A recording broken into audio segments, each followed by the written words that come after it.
as noted, today we've got Gregg Henriques. Gregg is a professor of psychology at James Madison University. He's also the author of a number of books, but in particular, a new unified theory of psychology and a new synthesis for solving the problem of psychology, addressing the Enlightenment Gap, both of which I've read cover to cover and are brilliant and I think kind of encapsulate the whole kind of vision that that Gregg's putting forward in his UTOK model, and it's a great source for those who, if they're after this presentation wanting to follow up on these things, by all means get these books, read them. They're incredibly rich. But today we've got Gregg to walk us through it and give us the 30,000-foot perspective. So without further ado, Gregg, take us away, and thank you so much for coming to do this. Hey man, it's great. It's great to be working with you guys. As you'll see, I did a little bit of setup so that we could bring the whole sort of integration society together and sort of enter into that.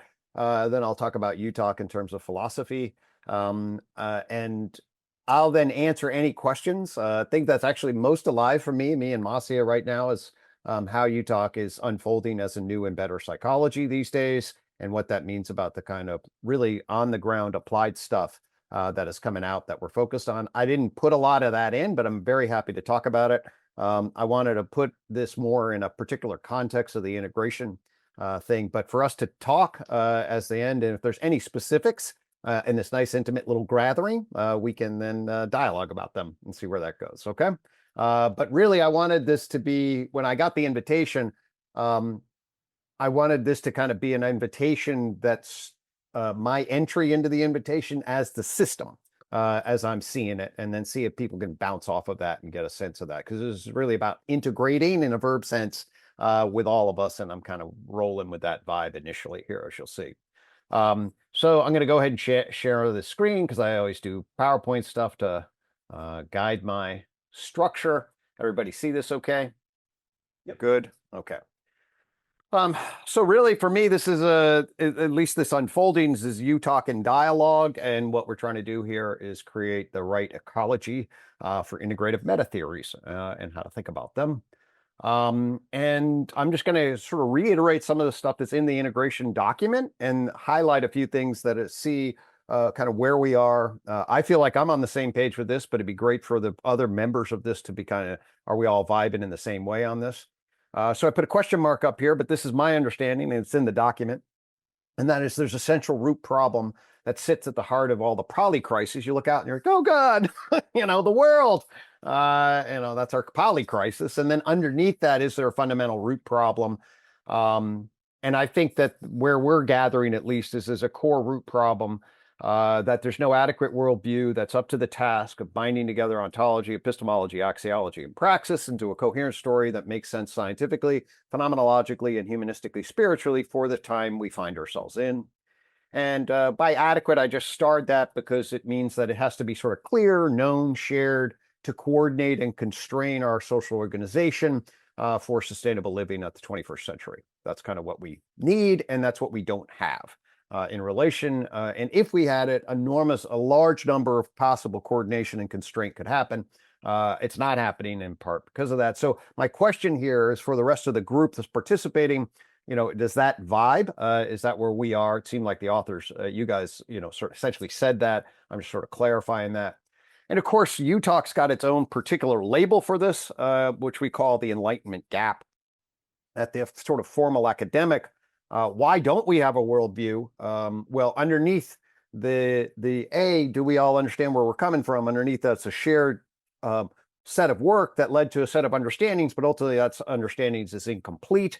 And I think the root of the confusion can be framed in terms of the Enlightenment Gap, which is that we cannot place mind and consciousness in the natural world in a way that aligns with the objective knowledge of the natural sciences with subjective and social forms of knowing. And of course, we do this individually, we do this in small groups, we do this, but in terms of a adequate worldview that's coordinating and constraining, we definitely aren't doing that. Call that the Enlightenment Gap. And at least in the history of Western academic thought and the emergence of modern empirical natural science, what we see pretty clearly is a dichotomizing split between objective matter and subjective mind that can't quite be put together in an effective frame. There are at least two components to this, the ontological problem. What are the things in the world we are talking about, and how do they interrelate at the level of ontology? And then how do we know stuff about this world, and how will we justify it and make truth claims? So there's a reality-truth relation here, which we can identify as truth. And in colloquially, this is just known as the mind-body problem. If you go to Wiki, the mind-body problem, quote that's from a Wiki articulation, centers on understanding how, quote unquote, immaterial thoughts and feelings can interact with a material world. So there's the stuff of objective matter, there's the felt subjective experience of being in the world. And what is it ultimate? Are you a physicalist? That means it's all physical. Are you a spiritualist? Actually, blah, blah, blah. You get in that problem. So that's the difficulty. We should be past this. Okay, that would be good to be past this, at least at the level of what I'm going to be introducing the term of gist ontology. We need to be past this at the level of gist ontology. I'll get to that in a second. But to get past this, we need a process. And so we need to move toward integration, as Rob likes to say. Rob, hope you're having a good time out there, toward integration as a verb, right? And so we need new meta theory, big picture perspectives that bridge science, philosophy, spirituality, attempt to afford a coherent worldview. The 1920s saw parts of this evolve. The 20th century saw parts of this evolve. In the 1920s, we had emergent evolution. It's really important to know that history, in my opinion, because why does it collapse? We get systems theory, complexity science, big history. Of course, we get integral, critical realism, complex thought being born during this time. And then, obviously, you guys are the historical pioneers, Nick in particular in the house here, of really identifying the first. What we need to do is get people together, start dialoguing about these things. And we see in the 2010s, Integrative Metatheory 1.0, and we identify the big three, and they come together, and we see certain kinds of alignments, and we see certain kinds of complementarities. The most obvious abstract complementarity being, Wilber's doing something really cool with the concepts around epistemology and the multi-perspectival, each partial truth kind of structure. And Bhaskar is doing something very important with ontology and not collapsing into Kant. And so you get this structure of wow. And in some ways, Wilber's a little weak on ontology, maybe Bhaskar's a little weak on epistemology, but if that's a great example of the complementarity of various perspectives. And I think the systems, at least the guys that were inclined, like you, Nick, to come together and say, hey, there's complementarity here, it points towards something greater than the whole. And I think that that's what we find here, where we want to now move in a 2.0 meta theory type of way. And the goal here with the second generation, as I understand it, is to broaden the scope a little bit and change the vibe a little bit in the sense that we can broaden the scope and then increase more dialogical kind of processes into the network, be more systematic about the integration as a verb process, and see what unfolds in relation. And so we have the second generations of critical realism, complex thought, and integral, like visionary realism. We got other formulations, metamodernism in terms of all of what might mean in Jason Storm's in particular version of the future of theory. We get process-related versions. We get, of course, UTOK. And so what I want to do as both a member of this and somebody who cares deeply about this at the collective, and as somebody who's a founder of a particular angle on this, I'm going to offer the following question.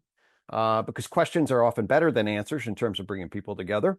And the unified theory of knowledge got an answer angle to it. But let me flip it around and then frame it in relationship to a question.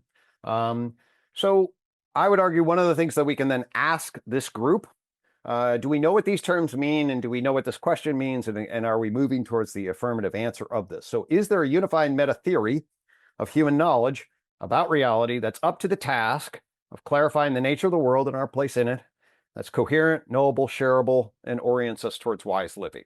That, to me, is sort of the question that we are trying to grapple with. We see a unified meta theory's got an integration as a verb frame. We see issues of epistemology and ontology, scientific realism and subjective experience and spirituality potentials, adequacy, and ultimately orientation at the level of value and action. Okay? So that's what the question is.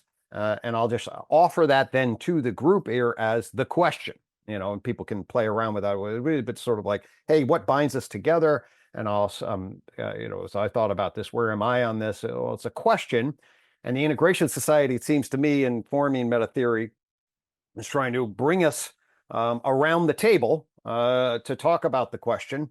And we want in the background the sort of evolutionary big history views and that type of stuff, but actually the metatheory tasks before us bring in integral and critical realism, and that's Morin, complex thought. And there's Alfred North Whitehead, and there's from Jason Miranda Storm, and of course I'm here at UTOK, and then we unarc them between that structure, right? So we're all sitting around the table with a backdrop of understanding, with a question that we're trying to see what's the most justifiable answer to. That's what Metatheory 2.0 means to me.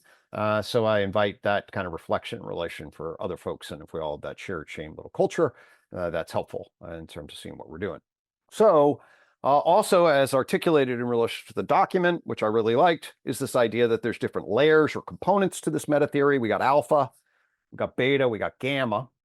Which for me, actually, I'm really glad I got a chance to do this presentation because I actually hadn't seen this point before. I'd read this document, but I actually hadn't sunk this in. So for me, when I just read that, I was like, oh, okay, I like to think visual spatially. We can put this as a triangle with 3 different points.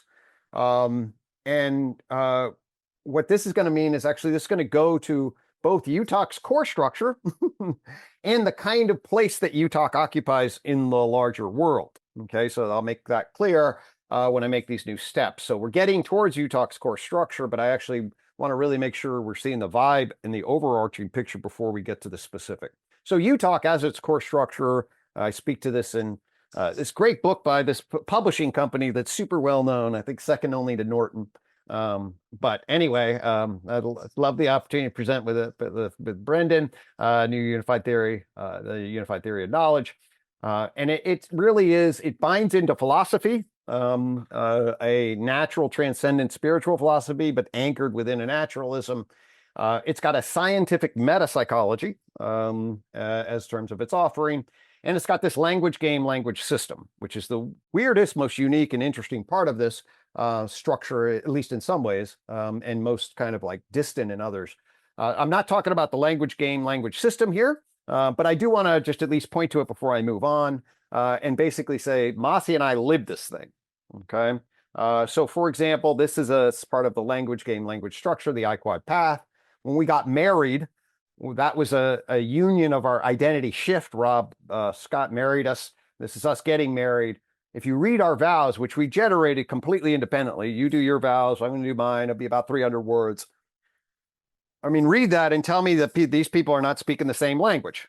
I know what it's like to speak a language. I speak English. I know what it's like not to speak a language, Portuguese. But I know when Marcia talks to her mom in Portuguese, she's speaking a real language. These documents help you see that there's actually a real language between us. And there's a deep language here in relationship to, for example, in our wedding wings, we have our path.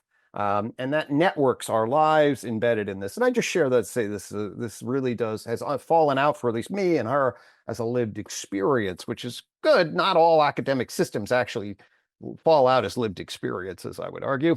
I think somebody like Bhaskar realized that his did in meta reality, and of course Wilbur does, but that's one of the things we should be asking.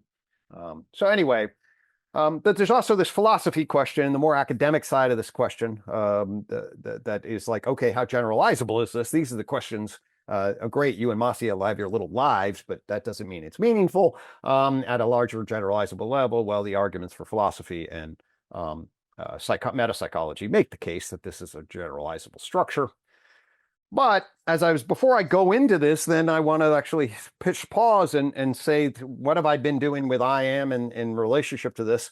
It was in the context of last year when I sort of started a project that overlaps a lot, of course, with this integration. I think that's what we've all been sort of realizing is we're pointing to these things in different but overlapping complementary ways. And as I think folks know here, sort of what happened to me as things were unfolding is I realized that actually UTOK's philosophy, properly situated, if we had a place to put it in the academy, which we didn't, we can actually identify it as falling within a larger class of concepts, specifically a kind of natural philosophy. And then I realized that actually natural philosophy is a whole lost conceptual space that is actually part of at the institutionalized identity root, at least, of our problems. And I talked about that, and I'm not going to go into that. But basically, if you know the history, you have natural philosophy about the material world, somewhat into the living world, the animal world, but not really into the human world. You get the Christian, you get the differentiating worldview. But of course, this becomes science. But more clear than ever to me that when it becomes science, it loses its capacity actually to function as a worldview. And this is a tremendously overlooked point that I'll overlook for a long time in my own thinking. But it is a super important point. And that's why we need at least some kind of natural philosophy revival. And this is exactly the kind of thing that philosophy would do. A big picture philosophy, natural philosophy. In fact, when I saw this document 2 days ago when I was reading through, I was like, oh my God, that's exactly what I'm trying to do with natural philosophy. Like, I'm trying to back into philosophy. I'm tying it to science with appropriate thing, but not reducing it to science, and all structuring it so this actually does justice to a not endo-natural worldview that's open to exo-natural, however you define it. I mean, that's what I'm trying to do. So alpha, beta, gamma, and natural philosophy are essentially the same thing. I didn't realize that. Maybe you guys realize that. You guys are ahead of the curve for me then. But I realized that in doing this, and that's like badass. And there are particular ways to frame this. Here's one: metaphysics provide the ultimate container. And then we want to dive into at least the material world, use some scientific realist explanations for that, be open to other possibilities. And this diagram, this is where I get endo, exo, natural from. I want to point to theology in a very respectful way that asks ultimate questions and asks sacred questions as well. So actually, I would say there's science, there's philosophy, and we point to theology here. And so these are just some frames. I'm going to move quickly through this one because I want to get to the heart of where my concern is. The amount of crap that I'm reading on consciousness these days is outrageous. Okay, it's just outrageous. There's just a floodgate of crap everywhere. And that's not to say there really aren't interesting questions, but the way that our system is asking questions is ridiculously chaotic and confusing relative to cumulative knowledge. Okay. And that's frustrating for me because we got a lot of big questions to answer. And so one of the things I'm pointing to here is that we actually have to have constraints on what it is that we're talking about, especially on concepts like consciousness. And so ultimately, we want to know within the constraints of naturalism, we want to be very focused that there are particular types of problems. And everyone talks about the hard problem. I really discovered actually the hard problem is not a single problem at all. It's a multiplicity of different problems that people gloss over with all sorts of confusions. Two huge problems inside of the hard problem is a scientific problem about the brain, neurocognitive processes, and my conscious animal-human conscious experience of being. That's one problem. And the other problem is, what is this mind-body problem descriptively? Like, what are we talking about in terms of our terms? When we get to what we're talking about and what is our framework for understanding, that's when we're in the territory of the Enlightenment Gap. And the Enlightenment Gap is not the scientific problem of the hard problem. The Enlightenment Gap is the big picture mind body problem. And it asks, and we can point to it when we ask questions, do we have an adequate worldview? And I've covered this before in some of the other stuff that I'm doing. You back out and you see the short answer is we have a very, very rough gist outline, meaning that virtually everybody big picture agrees with some kind of scientific cosmology of time and poorly defined complexity. That's the big history outline. But when we get into any specific questions of gist, and by gist, I mean the basic structure of what you're referring to, not complicated arguments. And I always use the example of life. Do you sort of know what you're talking about with life? Are viruses alive? That's a deep ontology question. Is the tree outside alive? Yes. Is the rock alive? No. That's a gist issue. Okay. And we have pretty good ideas about gist in terms of life, and pretty good ideas about gist in terms of matter. We even have pretty good ideas about gist in terms of human social behavior and human culture. Okay. I'm going to make the argument in a little bit that there's no damn gist about mind, and that's a huge, huge problem. Okay. And of course, then getting back to this whole issue about like what class of thing this UTOK is. Well, I made this proposal for Natural Philosophy 2.0, which we're still in the process of working out. And that's part of the other presentation I made. But here's something I wanted to say is, oh, actually, this is sort of reductive science and reflective philosophy and this structure right here. And what is worldview is what's wise living. The triangle does a nice job of binding some of the key aspects of this thing. And ultimately, my point here is that, hey, UTOK's philosophy sits inside of a larger class of philosophies. And I make that here in this context because that's what I'm trying to suggest we at least be oriented toward. What's the larger class of problems? So that we can all then enter into the space and see where we are. Like who's dealing with the science class of problems, who's dealing with the sort of spiritual side and what level, where do these things fit? And then, hey, can we then be clear that we're talking within that shared frame of reference? Okay. So that's kind of my point in terms of getting this as terms of the integration verb vibe. Okay. So now what I wanted to spend a good chunk of time talking about is UTOK's philosophy. Like what is UTOK's philosophy? What does it say? What does it offer in this regard? And this is interesting. I'm not a professional philosopher by training, unlike somebody like Bhaskar, but I essentially back into a whole host of philosophical problems as I end up uncovering sort of the layers of the problem of psychology. So UTOK as a natural philosophy then explicates a descriptive metaphysical empirical system. This is very important to say that it binds description metaphysics, meaning by this we mean there's stuff in the world, what are the concepts and categories that you're talking about, and they're in a relation. That's what I mean by descriptive metaphysics, okay? Tied to empirical things, okay, which are then the things in the world that we have access to, all right? And if we have a good gist ontology, that's the more term I use, then we're up and running. And I would argue we have a pretty good descriptive metaphysical empirical system for life in the world. Okay, it's like, oh, there's a concept and category. It comes out of chemistry at some level. It's a complexified version. It comes out of chemistry. It does things like metabolism and growth and reproduction. Okay, to use Levin's kind of terms of problem space. And then we can analyze those kinds of things. There's intermediate categories. We can wonder where it came from, but we know what we're talking about. Okay, we have a concept and category structure. Okay, in general. So UTOK is looking for a holistic philosophy. It's going to give a descriptive metaphysical empirical system that operates via a transjective epistemology. Okay, and actually everybody in metaphysical, it seems metatheory space is, I don't think we have anybody here that's really a mono epistemological system. Like, oh, it all does reduce to science and the God equation.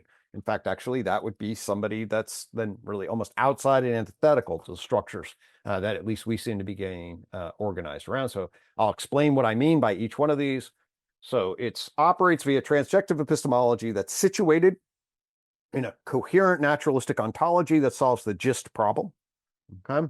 That is missing in the Enlightenment Gap, and thus is structured in a way that resolves, bridges the Enlightenment Gap, and ultimately clarifies the transition point that we are currently in, actually gives us an orienting structure, and hints at least at its philosophy, and of course then the lived system gives the way me and Masya do it for our lives, but hints at the kinds of things we should be oriented toward, okay, in terms of what we should value. All right, so that is what it is offering as a philosophical system. And so I would then say, well, what are other descriptive metaphysical systems? Or how, if you use that lens, what's the epistemology of other systems, the ontology? What do they say in terms of where we are, if anything? And what are they thoughts about wisdom and value? So in terms of its metaphysical empirical system, now, obviously UTOK gets represented. I like to represent things archetypally, visual spatially, etc. That's the way my mind works. But at the center of sort of the UTOK garden and tree of life is this thing called the mean flower. Crucial for our purposes is the idea that there's a metaphysical empirical continuum. Okay, on the one hand, we have concepts and categories that are pre-empirical that we then utilize to and then we interface with the world. This is a transcendent versus immanent kind of dialectic in the sense that what's the intelligible transcendental concepts and how do we wrestle with those? And then what do we encounter in the empirical? And then you can put this, I realized I could put this lens on psychology itself. That's actually where the continuum came from and the layers of abstraction. More relevant for our talking about what UTOK's philosophy is, is UTOK's metaphysical empirical map that's really also its sort of map of philosophical concepts.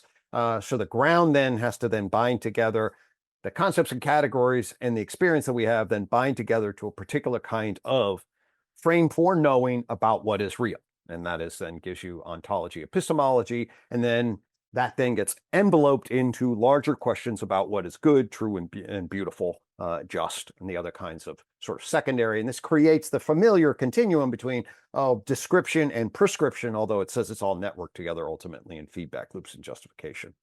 So this is the metaphysical empirical map that gives you, and UTOK's going to say we need a transjective epistemology, a coherent naturalistic ontology. And part of the reason is because there's another very important philosophical concept called phenomenology, which, of course, if you go into continental philosophy, you immediately get actually everything grounds out in phenomenology versus the analytic tradition. But the phenomenology is super crucial. In fact, it is certainly a good argument to say our objective knowledge is intersubjective and subjective binds to phenomenology from a particular point. UTOK would say that. And so we have this question about, well, what are we actually binding together? So the basic framing is a metaphysical framing that says our focus needs to be in the empirical world. It's worth noting in terms of an integrative synthesis, although whether John has a complete meta theory or not, whatever, John's certainly a meta theorist. He woke up to the whole thing. And I do want to point out, make this point sometimes, is that, John and I came very independently to two different meta theories, and we actually bound them together. Extended naturalism and the transcendent naturalism is a genuine synthesis of two meta theories. And I think the only one that is actually two sort of founding people or whatever synthesizing. So it's a good example, I think. And it took us a long time, and we're still, there's some differences and blah, blah, blah, but it was an enormously productive and collaborative effort. And we're in the process of applying that lens, of course, as many people know, the book we're writing on consciousness and how to apply that. Getting back to UTOK and sort of the UTOK specific angle, John supports this, but this is not in his languaging system. UTOK is fundamentally organized by three epistemological pillars. So to understand UTOK as its philosophy, UTOK is not you cannot reduce all epistemological systems are always specializing slices, and they specialize them in different modes, to use a Bruno Latour frame.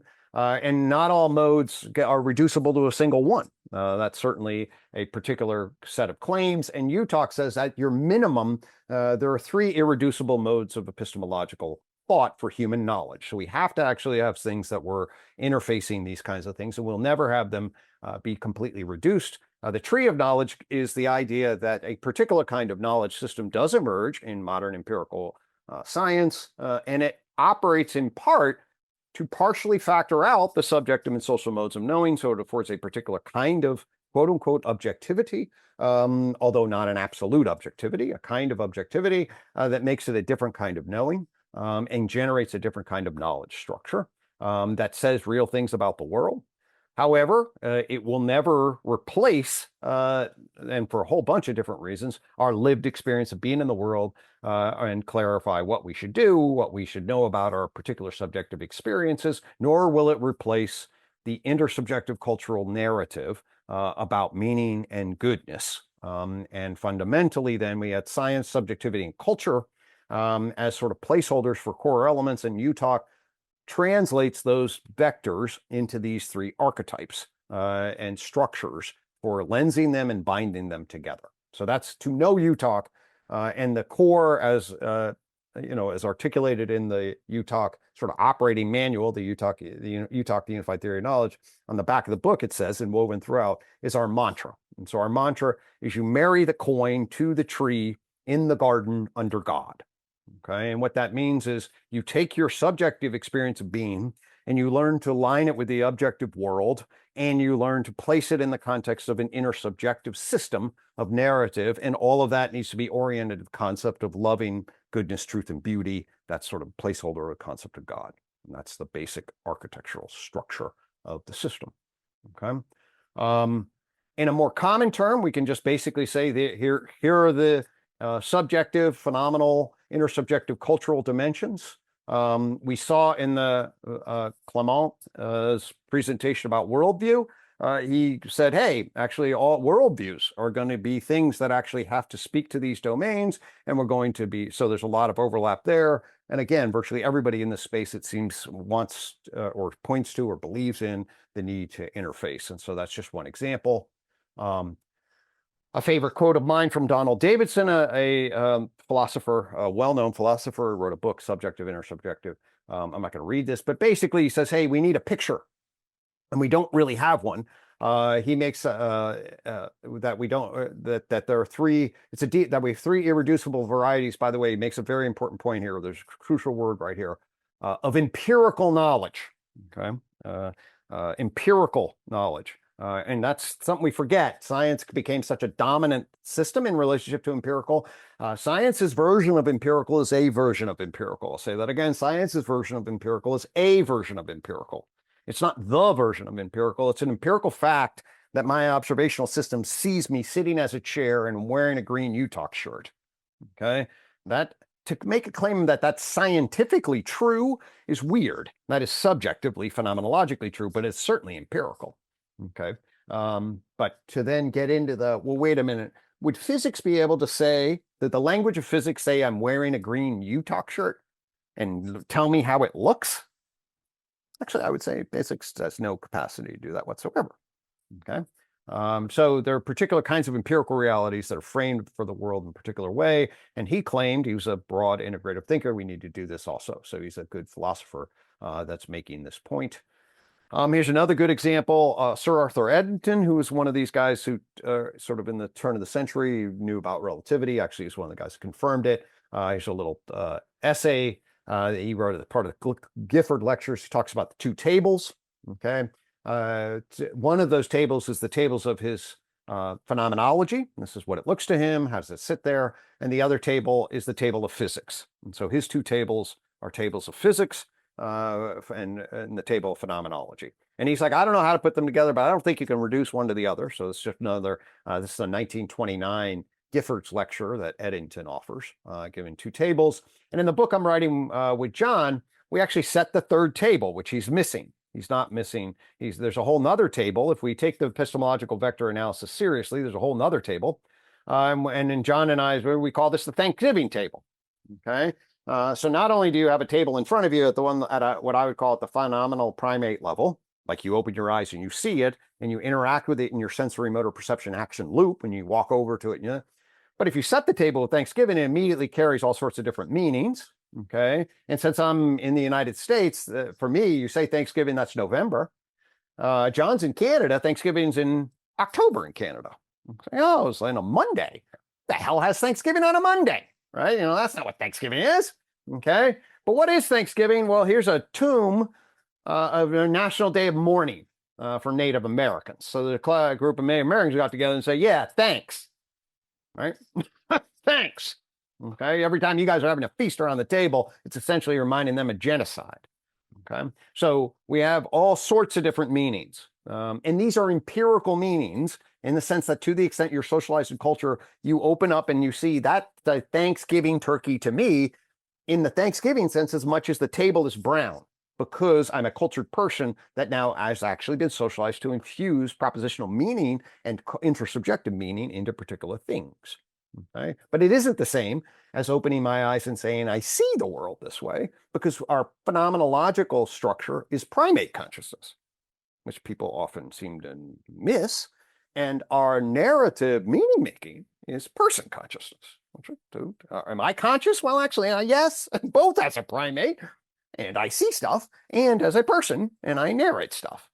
So when somebody starts talking about, oh, is it conscious? First thing, in what means do you mean conscious? I don't think atoms are primate conscious, and I don't think, dogs are person conscious. Okay. So anyway, there's a third table, and what we want to be able to do is we want to recognize that human knowing and gains access to the world at minimum through a phenomenology, a narrative, and ultimately also needs science. Okay. So that's basically, and we should avoid sins. I'm not, one sin is, oh, it's all going to be science. There's a God equation. Everything else is meaningless. I think that makes absolutely no sense. And by the way, it's a totally philosophical argument. This is synapsolipsism. Oh, the only thing I have access to is my own conscious world. It's the only thing I have access to. So, that must be the only thing really that exists. Okay, that's synapsolipsism. We don't want that. And it's all language games and power all the way down. Okay, that's what I call the soul-eating hydra. Okay, we don't want that. All right, so all of those are examples of extreme reduction.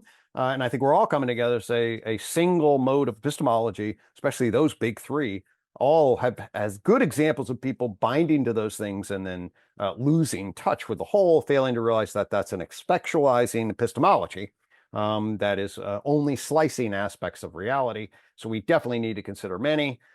So we need, this is what UTOK's transjective epistemology, it avoids the sins. Okay, that's what it's designed to do. It's designed to avoid the sins and offer frames of reference to know what you're talking about, know the language game that's framing the content of the argument that you're making. The tree of knowledge does that. The I-quad coin does it for the subjective. The garden does it for the intersubjective. And what it also then tries to do in relationship to its structure is once it embraces, or as part of its embrace of a transjective epistemology, it then turns to the question of ontology. Okay. And then says, as we embrace these different epistemologies, is there a coherent ontology? We go back to the Donaldson quote, we go back to the Enlightenment Gap, not now. I mean, they're not a coherent ontology now, okay? Maybe after the work we do. I mean, maybe after the work we do. And if we do, and we all come together and we say, oh my God, this is now a coherent process, social, blah, blah, blah ontology, that'd be a miracle. That'd be a lovely thing. It'd be huge, huge. So this says you need to have this, and then you need to ask the question, and we need to realize that we don't. It's super important to note that the epistemology that I'm offering, okay, if we're now in dialogue with others, and I wrote about this in the new, and I've talked about this many times, if we have these at least align very closely with Wilber, and when we add a UTOK's frame, very tight alignment here with the I-quad coin on one hand. There's also a thing called Mind 2 in UTOK that makes this very clear. The garden and justification actually makes very clear alignment with the lower left. And even clearer of all is Wilber's insight that we definitely have, of course, the 2x2 split. And actually that parallels my own insight. And some of you may know this, happy to answer any questions, but ultimately a tree of knowledge, which is a holistic tree of knowledge system to see the whole. And then years later, I ended up developing a thing called the periodic table of behavior. And that actually is really the way to classify the particulars in relation to the system, which actually is the second task, but it fits exactly with the lensing that allows you to see the individual level versus the group systemic whole level. You may well be hearing some puppies in the background, or a puppy, thank God. That's puppy barks. That's the plural, one puppy. So anyway, so this actually opens me up to make a point, to make a jump. So I love Wilber's frame at one level. I think there's a little limitations, but as a shorthand for its epistemology, it's great. But actually, I think Wilber makes some errors on at least the specifics of his ontology, and he overlooks a few things. I've talked about this both in my book. I had this interesting insight that he and John Watson, of all people, and they had totally different worldviews. You could not have had a different worldview, but they actually both make the same error, in my opinion, in relationship to behaviorism or exteriority and materialism. Like the exterior binds to the material ontology, and I think that's completely wrong. I don't think that's right at all. We can talk about why. Wilber definitely says he believes that, and he draws this out, actually, that this is all matter and inside. I do not think insides and outsides work this way at all. I think that's wrong. And we could talk, it'd be great, if we ever had a conversation, we could deconstruct this. But this is an example of getting at, we've now moved, this is, sort of like, hey, where are we? We're somewhere between gist ontology and deep ontology here, and asking certain kinds of questions. But this is really kind of a gist ontology question, I would argue. But we don't have a good gist ontology. And this is the other thing. Actually, as far as I'm concerned, this is my little mantra. If you're not seeing the problem of psychology, you're not paying attention. Okay, like you really, and no one really pays attention to this. It's really remarkable. Maybe that's why somebody sticks me in a basic, because I keep saying the goddamn same thing and nobody else really cares. But I'll say it again. Okay, this is where the huge amount of issues are. Okay, We do not have a shared way to define the world. And everyone's all obsessed about consciousness and blah, blah, blah. But actually, there's a more basic way of looking at this, and this is psychology and the organization of science within our naturalistic understanding. These are the natural sciences. And this is, at a just ontology level, this stuff is well understood. You talk to Michael Levin, he's opening up all sorts of cool things, but actually still pretty much bound to the basic structure. He's pushing certainly edges, opening some interesting questions. But the idea that we go from an inanimate world into a living world, the living world is occupied by particular kinds of problems of morphology, reproduction, growth kinds of issues, and that this is achieved through a chemical organization that then affords a higher order self-organizing structure. And we call that in common sense life. You get that, okay? And then certainly the nervous system, and brain in particular, is a particular kind of biological organ system. Okay, and we get neuroscience coming out of that. That's all very clear, just ontology. You know what a neuron is, you know what a nervous system more or less is. There are some interesting questions here, like, do you have a second brain in your gut? Okay, your gut's got a lot of neurons in it. What is a brain? Blah, blah, blah. But really, those are kind of, those are potentially interesting, but not at just ontology level. That's not, everyone agrees. So we're pretty much have a share. But unfortunately, that's it, folks. That is, things tap out. You go from brain into quote unquote mind and behavior, and it's gone. The basic storyline is lost. Okay.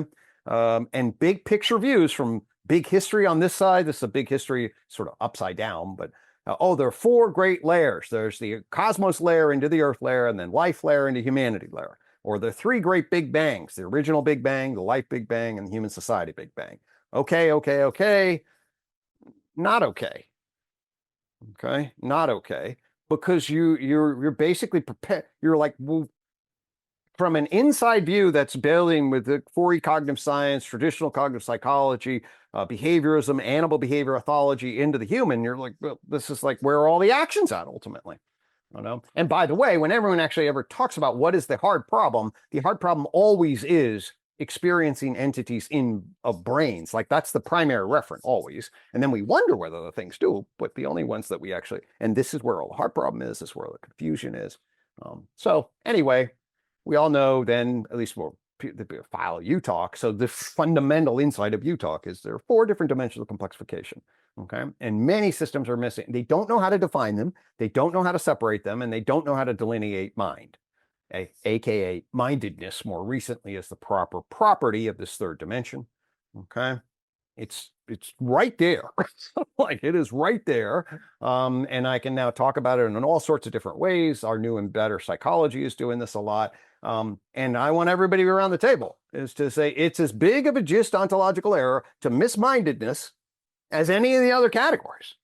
Like I was just yelling at Tyler Volkow. I was like, it's like, well, you're 3, 4. It's like, no, Tyler, imagine somebody we didn't have life. Oh, we go chemistry, and now all of a sudden animals are eating each other.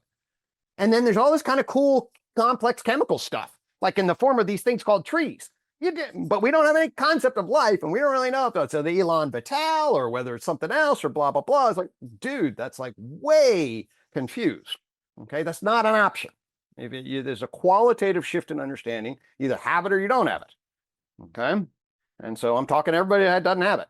And if you don't have it, you are behind the curve, and you're basically hand-tied in actually addressing the fundamental ontological issues that we need in relationship to address this question. Okay. So UTOK has this, okay? This is part of it. And then actually the super cool thing that I found as I got into Metatheory world is God love Roy. I mean, Roy Bhaskar, and what I learned from him, and how I got into them. And I'll actually make a shout out to Christian Smith. I don't know if you guys, if you don't know the book, What is a Person? By Christian Smith. He's a critical realist, and I fell in love with that book because actually that clarified a lot of culture person stuff for me. It's basically, it's all, and he anchors it virtually all. And he's also a tremendous critic of he's a philosopher, tremendous critic of the current academic system.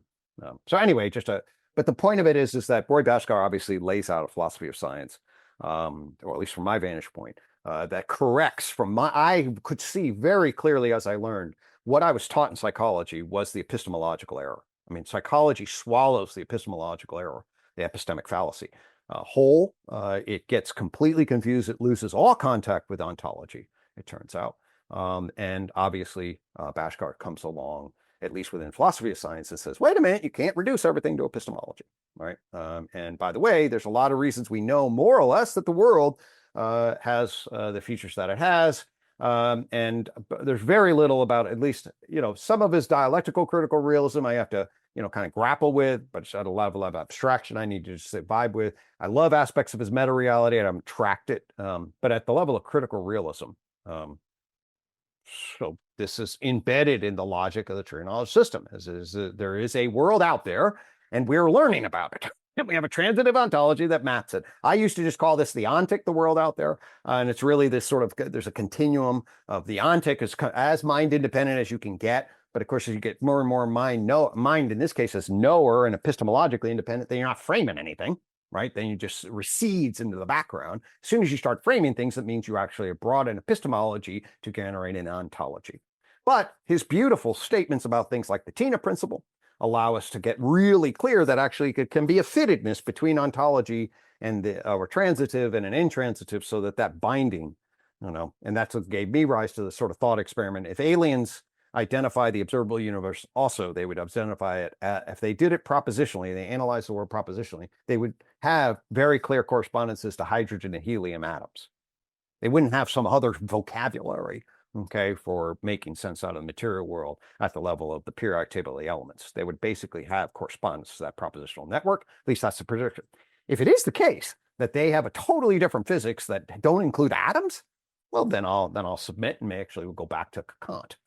Okay, because then actually then maybe it has a lot of epistemology. Okay. Anyway, in terms of UTOK's naturalistic ontology, it actually expands further from the tree of knowledge into the periodic table of behavior, which is actually a way to grip its ontology with the map of science. Like, why does science differentiate the way it does? So Bhaskar does some super cool things like how does the world have to be in order to the way we know it is for science to work, right? Okay. The periodic table of behavior says, well, actually, if the universe is arranged this way, and what science does is it maps behavior at different scales, then science itself should be organized according to these scales. So it's actually a meta-level Bhaskarian type proposal, okay? Meaning that science institutionally should actually demonstrate the contours of this particular kind of organization. And I would argue actually it does, exactly up to the point, by the way, of neuroscience. And then it collapses. Okay, you get this really weird breakdown of animal behavior and ethology, behaviorism, and behavioral psychology, cognitivism, and you get the whole mindedness cluster. Okay, and then a breakdown fundamentally. Then you pick it back up. You pick the story back up in anthropology, sociology, and the cluster of social sciences. But you get cognitive science and the basic psychology disaster of confusion as you go from 8 to 9 to 10 in these levels. Once you organize them that way, then you're like, oh, now we would fit them in and then we would proceed. So actually the map itself shows you where the error is and how to fix it. And this actually puts us in lived experience potentially. So I am now, if we go back to all the tables, right? I have a primate table back here, and that's a floor 8 experience of the table. Okay, and there's a fascinating set of questions that floor 7, neuroscience and neurocognitive organization, allows for this magic camera of my subjectivity to arise. And that's then nested inside of biological systems, which are then ultimately nested in chemical systems. And these chemical nesting systems ultimately bottom out in terms of their fundamental organization, things like photons. Okay, and floor 1, and the physics table is made up of here. And we talked about the I see the table, that's one of the tables, and then the second table, okay, then there's a third table that we talk about when it gets set for Thanksgiving.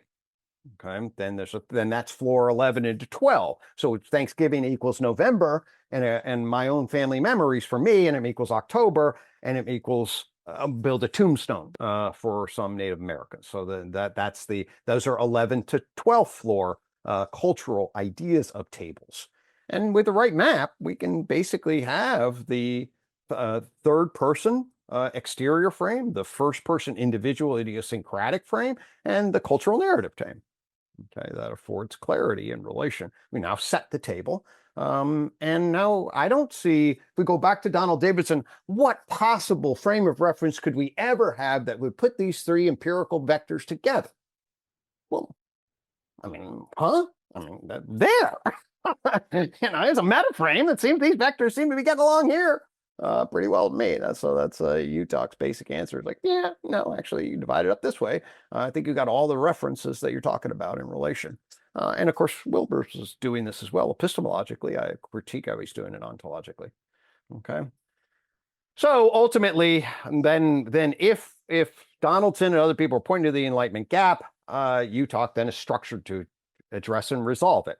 And I've devoted my life to doing that at the level of psychology. I'm now shifting over to consciousness and seeing how that works in relationship to there. But ultimately, that we have the polarized structure and the shorthand of UTOK's philosophy anchoring out into the tree of knowledge system with qualification about subjective and social forms of knowing, and basically get the way to bridge the Enlightenment Gap to the ground of the tree of knowledge. Okay. The other things that there's doing here, just sort of that fall out naturally from the whole formulation, is that, oh, by the way, UTOK says something about where we are. Okay. Like I always say, as I tell people, shortly after that thing popped out of me, and I really started asking what are the cones are very clearly some kind of information processing communication network. Like those are the things that at least provide some aspects of the glue that give rise to higher organal adaptive organization.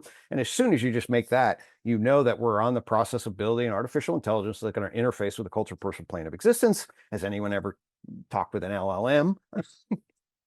We know, you know that's coming. And when it comes, the disruption is essentially akin to when humans are getting their act together and talking and collaborating and building tools. And oh, by the way, have you seen there's no other animals around other than dogs and chickens?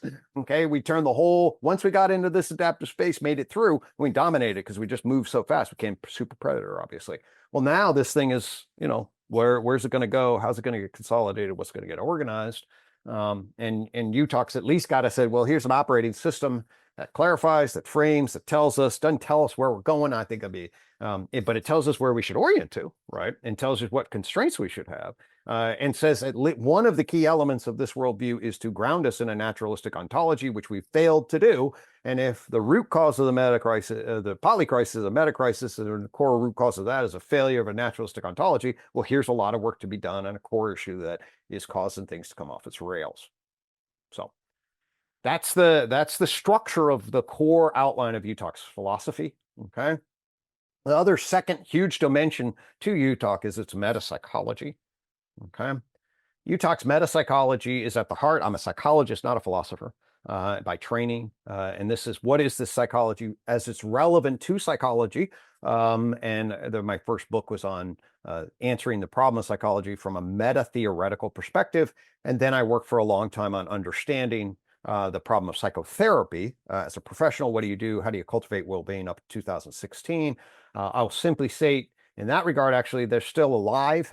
Stuff's happening there. UTOK hosted its fourth conference on UP, which is Unified Psychotherapy. This was a little, some of our friends from Barron and Rob who were doing the transcendental aspects of some of the that we talked about, the out and in, etc. They presented a lot of my old friends from the Unified Psychotherapy world.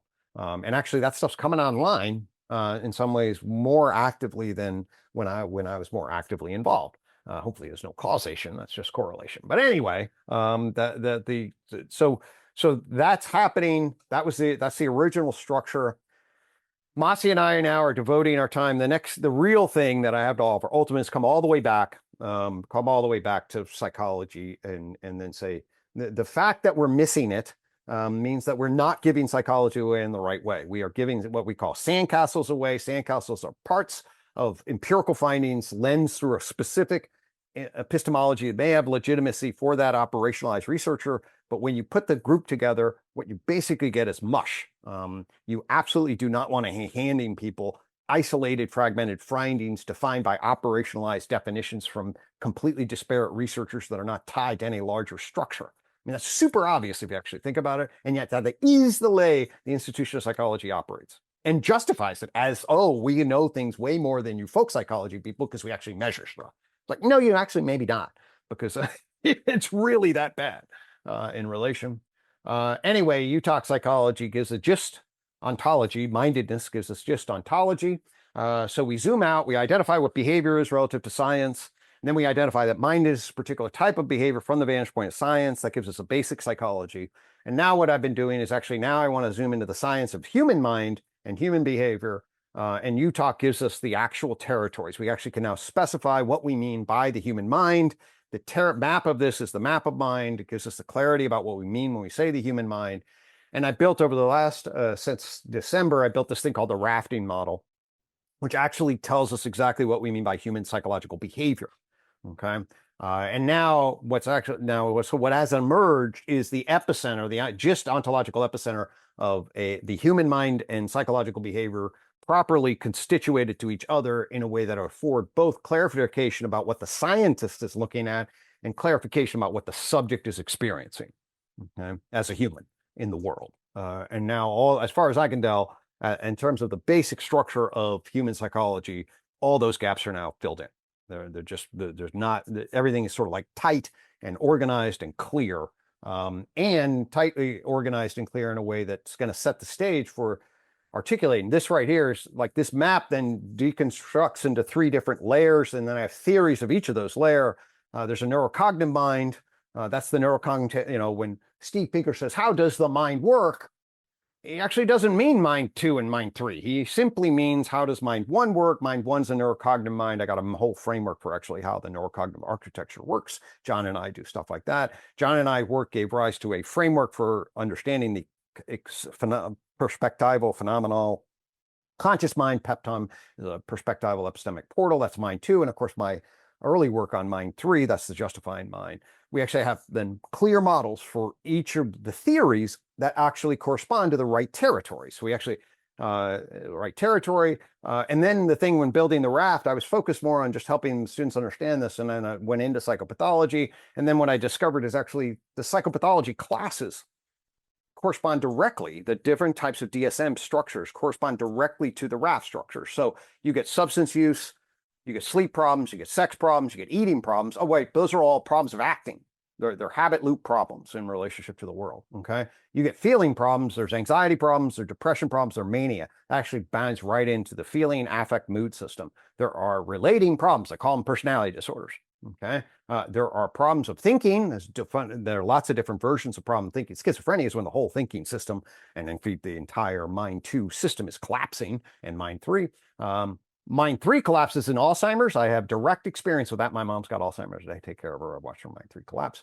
And even there's things like somatoform disorders, dissociative identity disorders, the really best characterized disorders of defense. That's actually what put Freud on the map, are those kinds of issues, okay? So the bottom line here is that psychology has been chewing on the world through an epistemological lens. It's time to invert that and anchor it to a just ontology lens, then put the puzzle pieces together, and then give people a psychology that's orienting as opposed to a fractured set of latest findings, okay? That's not the way we want to be going. So ultimately, though, in terms of we now come full circle back to what it is that we're here to talk about, one of the things I really want to say with a lot of clarity now that I've alluded to before but didn't say, mindedness is a process ontology. Okay? Mindedness is a process ontology. In fact, to bridge it to the raft, mindedness is the way you raft the raft. Okay, so you have a raft and then you raft it. You move it around. That actually is precisely the relationship between psychology and biology in the animal world. Psychology is the thing that gets the raft up and moves it around. Okay, and it is a process. And so actually mindedness is rafting the raft. Then within that, you get a perspectival epistemic portal if you have a cortex, certainly for birds and mammals, and God only knows what it's like to be an octopus. Okay, but for me and Siffy, okay, Siffy's got a little perspectival epistemic portal. Her cortex is bouncing shit from the back to the front and imagining stuff from an episodic memory structure, and relating in the world to me through competition, cooperation, attachment types of structures. She's doing that, okay? But she's not listening to this talk. She doesn't have her justificatory structure plugged in at all, okay? So now we can then say, oh, mindedness and then human mindedness, and of course the culture person justificatory structure on top of that. But all of that says, oh, the psychology dimension, okay, fundamentally is understanding a process ontology. It's mental and behavioral, wait for it, processes. Who would have thought it's actually in the original definition? Okay. So if that's the case, then we should talk to Whitehead, right? And we should talk to Jason and Storm, who's basically saying, hey, you want to transcend all this stuff? Underneath this is a way to look at this level of process ontology. Okay. Well, I'm saying it's psychology. Level of process ontology really is what solves the problem. So ultimately, this gives us an opportunity then, okay, to set the stage for, hey, let's come around the table. There's a big question that we all have to address. Okay. Let's talk about it. Here's UTOK's philosophy. At a more pragmatic level, it's got a metapsychology. Oh, by the way, Mossy and I got married around the language game, so that's that level too. But you know, I'm here to engage in the conversation, and I really appreciate you guys bringing us together. Awesome. That was great. Thank you so much, Greg. That was fantastic at so many levels. I love how you framed all this, contextualized it. I thought that was a great overview of all this too, which is, I mean, it's also funny because it's a framing and it's a contextualization, but there's also still so much to get into, like, you know, justification systems theory, behavioral investment theory, and all this, and then the pure table behavior. So maybe actually, when we do our podcast deep dive, we can unpack some of those things. Of course, yeah, you can highlight what you think would be most useful to reveal and dive into. Let's see. Well, I guess open this up for some conversation at this point, and maybe. I'll actually start. I mean, there's so much that we could talk about with all of this, obviously. But one thing that you mentioned when you were talking that came up for me was I'm gonna see if I could try to explain this. But back to that table setting with you know, kitchen table and Thanksgiving table and all that at levels 11 to 12, sort of at that level. I'm interested in. You were talking about the differences between Thanksgiving at like a cultural level, and you and John have these different sort of associations. And if you're talking to indigenous folks, and that's going to bring up a whole other, and all that's kind of playing out in the intersubjective cultural meaning making space. But I'm also curious if there's a sense of objectivity in that space as well, because this would also maybe link up to stuff that Bhaskar was trying to do with possibilities of naturalism, the idea of like being able to look at social science as well from kind of a realist perspective. I mean, for example, right, someone could say, Thanksgiving happens in April, but if there's actually no Thanksgiving that happens in April, either in Canada or America or wherever, that would seem to be like a kind of intersubjective fact. So there's a kind of objectivity to the intersubjective space that I'm curious about, and I'm curious if you have any thoughts about looking at the intersubjective cultural space in sort of a realist way. Oh, absolutely. I think what you know, I'll put it this way: the justification hypothesis, as I stumbled on it, okay, gave me a way to understand the ontology of epistemology. I mean, that's really what it did. It was like, oh, it turns out that when you start speaking in propositions, that presses upon the potential for negative space, that presses upon the potential for questions, that creates propositional counterfactual dynamics, and now you have to justify them for social purposes. And ultimately, then Freud will come along and say, well, then we rationalize in order to manage status down into, if you want to go there, sex and aggression, right? But certainly for status, just look at Trump and politics, right? And then, wait a minute, what actually is true? We collectively need to understand what's valuable for me relative to the group, what's true for all of us and valuable. So you get an epistemological problem, right? So now the nature of talking in question-answer dynamics gives rise to, in the world, the problem of epistemology. Right? So now that's an ontological statement. I'm on the ontological side of that issue. And then you can make all sorts of ontological claims about the nature of large-scale justification systems. Okay. And while they're socially constructed, that doesn't mean that that you can say whatever you want, like Thanksgiving's in April. Okay. There are the ways that there would be an underlying systemic structure by which people are attaching themselves, navigating themselves, narrating themselves, pressing upon particular structure, and that would allow you that would bind you. Now, it is the case so that it's a lot closer to say that these are postmodern types truths than physics is, simply because they are literally constituted by the dynamic language games themselves. Okay, and different people have different opinions about exactly where you draw the line. Right after he gave his presentation, Mike and I went back and forth on this issue a lot. And he's more like, well, the fusion between epistemology and ontology, or the inability to separate out for his realish ontology. I'm a realist. I'm a critical realist, basically. I'm not a realish guy. And I think that's so I don't know. I'm starting to ramble a little bit there, but I'll just say that. Yeah, no, that's interesting. Lots of thoughts there, but well, let's open it up. Anyone else want to dive in here and maybe also with particular interest to well, hearts. Actually, if I can be selfish, I'll ask one more question and then. But because I'm really also particularly interested in where this goes with this group and this effort that we're undertaking with this project. So one of my questions is what does UTOK not currently answer? What's a big question still for it? You talked about trying to get at this naturalistic ontology, and there's something there. I know you talked about the hard problem in other contexts, but you've also acknowledged that there are aspects of the hard problem that even kind of UTOK doesn't kind of fully resolve. So yeah, I'm curious about what you would say. Sure. Right. So to be clear, there's a scientific question about neurocognitive activity, brain grounding activity, and the subjective experience of being in the narrative. That is the ontological aspect of the Enlightenment Gap that I call, that is an explanatory gap, not the Enlightenment Gap. Explanatory gap I label the neurocognitive engineering problem. Okay. Neurocognitive engineering problem, I could go into detail, but that's really when people still kick around the hard problem. If you were to solve all, that would be the scientific falsifiable analysis of what instantiates subjective experience of being, and exactly the answer of how it instantiates it and how to understand that instantiation. So then, therefore, we would be able to tell you exactly what it is it's like to be Siffy from the outside and why, based on her constitution. I can't. You talked on the answer to that question. Okay. So there are definitely slices of the hard problem. It just binds it in a particular way. I argue the neurocognitive engineering problem is a lot better because it does things like, like I read all the time, somebody takes a panpsychics view and they say, well, that actually, okay, that completely, then you no longer have a hard problem because now I flipped the arrangement. If you do panpsychics or analytic idealism or whatever, now you don't, but you still got a neurocognitive engineering problem. Okay, like yeah, that never goes away. Okay, there's a real set of problems there. I don't care what your philosophy is, and they're really hard.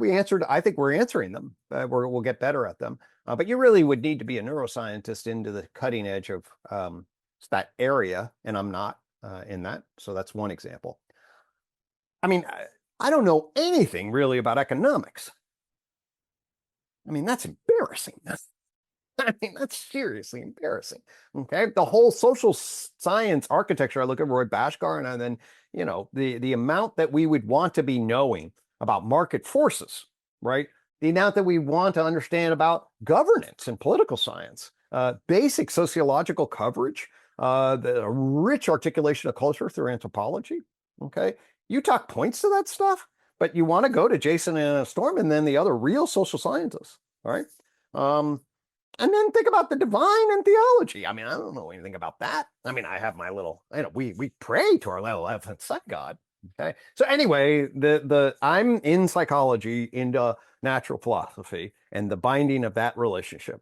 I'm arguing to everybody that's around the table and anybody that listens, there is an absolute cornerstone piece here that people tend to seem to be missing. And if you miss it, you are gone. I think you're dead in the water. As for to fully succeed. So I think this is a piece that needs to be addressed. And I think UTOK found this piece early. And frankly, this goes into some of the things. There's a part of me that says, and did it as a lone wolf. Okay. So I will say I read that and was like, I've been a lone wolf in psychology. I'll say that. I've been a lone wolf in psychology. Psychology, that's actually wrong. Inside of psychology, you needed a lone wolf. So let's wonder at least a little bit about that. But there's no way that one person, well, maybe some super genius. I don't know how many supers you need to go. But I'm a couple of supers out there, but I ain't God. So the point of it is that the UTOK's got its locus in psychology, natural philosophy. That's what it does. It's got lots of limitations. I mean, Michael Levin's doing stuff on biology that I would not have envisioned. And God thank him for that. And, physics, I don't do calculus. I mean, it's embarrassing. So I could go on, but I hope I make the point. Yeah, no, that's cool. It's exciting to start to fill in some of those gaps when we bring in these other thinkers and other models, and that will be a big thing that we'll be doing. All right, cool. I'll let other people talk now. Anyone else want to? No, we'll continue on our podcast. So Yeah. I'll jump in. Yeah, that was awesome, Greg. Thank you so much for that. Really fantastic, clear presentation, excellent visuals and everything. So yeah, really wonderful, concise overview of the whole system. Um, yeah, I guess my question is kind of like the flip side of Brendan's question.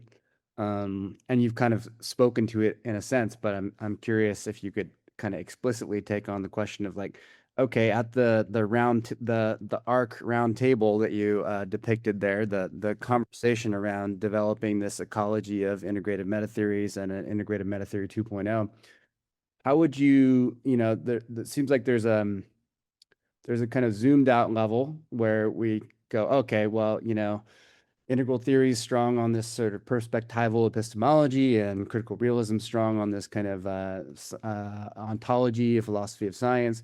I mean, how would you summarize the from that level the most important contributions that UTOK brings to the table? Yeah, I mean, there's a missing gap on this thing called psychology. So, and where does that fit relative to science, philosophy, humanities? And actually, if you pay attention to the field of psychology and where does it go, I think you can see there's a part of its tradition that goes straight into the natural sciences. Okay. And then actually before that, from 1750 to 1850, I like to highlight, actually psychologists were anti-natural science in many ways, not necessarily going to theology, but they were like, there's a thing called the subjective soul. They called it the soul then, that you can't get. This nature of scientific knowledge does not incorporate the individual unique, I would say the individual unique particular. Okay. That's the way for a whole host of different reasons. But anyway, then, so for a while, psychology was a holdout for partial theological reasons, but actually really many humanistic reasons. Like there's a humanistic angle that does not reduce to the language of science as it's being articulated, as it's getting established in the way it maps the natural world. And then it succeeds, okay, in gaining enough grip in the 1850s, and then ultimately through behavior to at least say, here's an institution called psychology that can conform to the methods and broad ontology of science. That's why, and to me, if psychology doesn't succeed in this regard, then you should get rid of it. I'll say that again. If psychology cannot effectively attach to the natural sciences, its modern institutional form is actually anchored to that claim. And to the extent that it can't fulfill that claim, just get back to the humanities. It shouldn't exist. Okay. I mean, it's a wrongly formulated bastard child if it can't do it. But people started doing it because they started to things like Helmholtz was the greatest early psychologist ever. And of course, we can see that who is the, Carl Friston's arguably the greatest neuroscientist right now. And who's he pulling right off of? Helmholtz. Helmholtz saw that you actually could think about it in terms of anticipatory inference, that started a model of understanding what the nervous system was, and that was essentially a way to explain the kind of behaviors that this thing that seemed to be interested, right? So then it gets placed, and then we have this whole progression from 1850s to the 1920s, where this thing called psychology is trying to get established, okay, and as a natural science, and it does it halfway. I mean, it does the the methods. Psychologists are great methodologists, man. The entire behavioral scientist methodology structure comes out of trying to jam the phenomena of psychology into quantitative boxes, and they do a great job, But ultimately, they fail at the ontology, okay? But then they hide that. They say that's the wrong way to think about the world, okay? And then they spread fundamentally what was mostly a basic, they got to get into the basic mind-brain behavior issues to orient towards what the human mind is, and ultimately also to give psychology away as a profession of knowledge that orients towards human well-being, really then to returning to the humanities. I mean, psychotherapy returns to the humanities in the sense that you sit down with another fellow human being, talk about suffering, and talk about how to ameliorate it. So you're nested as a profession, then goes right back into the core, what core constitutes the subjective, social, lived experience of being, and what matters, and how to make it more, how to make better more, and how to make worse less. Okay, so that's a long-winded way of saying is that there's a thing called psychology, when you think about science, you think about philosophy, you think about, theology, there's this thing, it's this bastard child that fractures across these different domains. Okay. And I landed in the center of that and then my system aligned with that in a Bhaskarian gripping sense. So how's the world this way and how am I this way? And found there's this epicenter of confusion that's been largely overlooked. I mean, it's really been surprisingly overlooked. So that's what I bring to the table. I bring to the table that says that there's a core problem here that's been overlooked, that when you look at it this way, you should realize how important it is. And secondarily, this is how you solve it. And then when you solve this, this opens up a solution for all sorts of different things. Okay. And I would say it's an order of magnitude along the lines of Wilber's quadrants, and things like that. It's just like when Wilber zoomed back and he had a big insight about epistemological multiplicity, that's necessary to hold, and that there's an evolution of consciousness and awareness that holds multiple epistemological systems as partial specializing truth systems. And boom, that's a huge, powerful core insight that starts us, he's obviously really the premier metatheory guy in some ways. So that's what I'd say. That's great. Thank you so much, Greg. Yeah. There's a lot more to unpack there, and I have some more thoughts that we can maybe get into another time or in the symposium. But yeah, Lovely. great answer. Thank you.